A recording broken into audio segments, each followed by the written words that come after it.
sacha okhayo kushaboku nerizo yabanagambira abakuru b'amashomero ga senior aga primary n'amatendekero agari hansi y'obureberezi bwa nkore abayetaba akushaboku kusima ruhanga abo gukora jevuzo by'umwaka ogw'2025.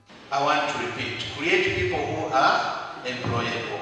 What we mean by being employable is that when you finish studying and get a certification, you'll be able to get a job.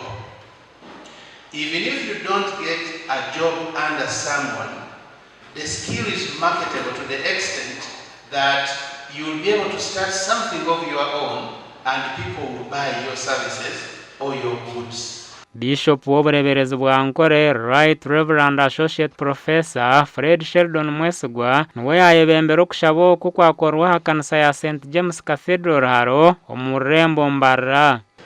Abebembeza bakuba kwija nabo tubasima b'umurimo murungi gubakora twenda kusima abashomesa mwako gwahwire hakaroho na strike y'abashomesa konka abashomesa bitu bakagumiza mu bagezaho kureba ngo abana ba Chamshanju babahwera kandi abana bitu tureba ngo bakakoraje.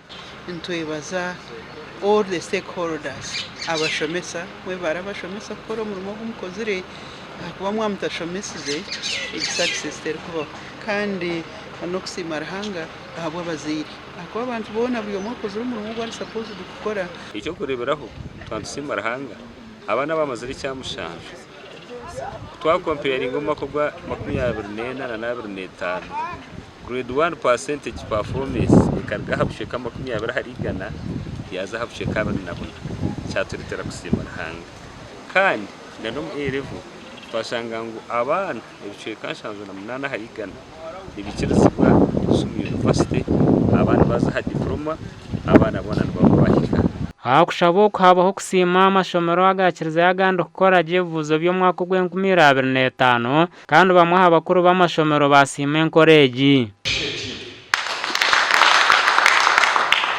We are supposed to go digital in most of our activities because digital learning and teaching enhances speed at learning as well as convenience. Abwa TV West Ndabdu Karim Sengendo.